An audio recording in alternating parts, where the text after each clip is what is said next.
Nobody should blame Chukwueze. Nobody should blame Chukwueze because Nigeria, we did not approach that game as though we wanted to win that game. Nobody should blame Chukwueze at all. Nobody should blame Chukwueze.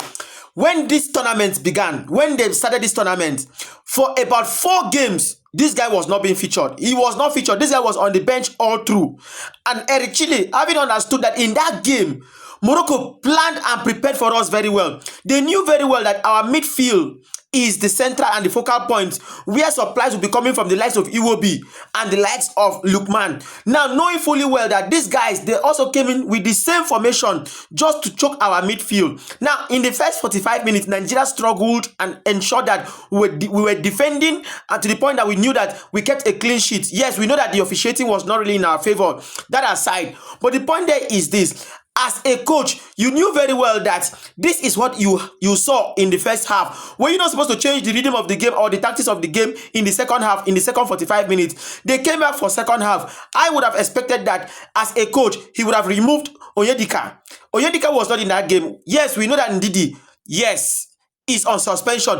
Onyedika clearly was not in that game. He would have removed Onyedika and brought in Ejuke, or remove Ako. Ako was not in that game. Remove Ako and introduce Chukwueze.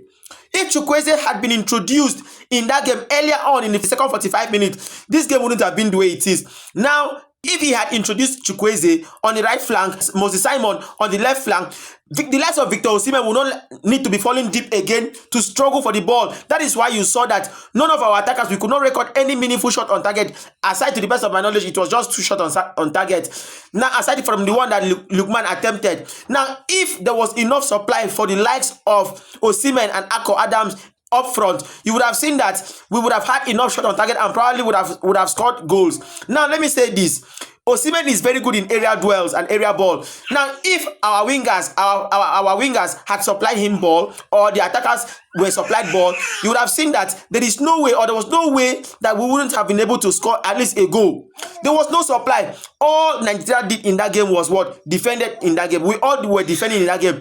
And exactly what Eric said, and that was what happened. He said he was just going to sit back and watch Morocco play the game, and that was what he did. Don't forget, the Moroccan side is a very good team, and this is a team that qualified till the semi-finals in World Cup. So this is not a team that you are going to say is a pushover team. So we did very poor, we did woefully in that game. Thankfully for the likes of Calvin Bassey. Calvin Bassey was very instrumental and very sharp.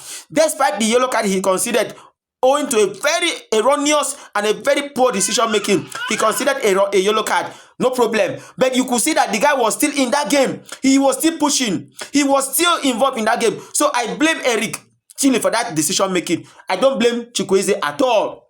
At all. I don't blame him.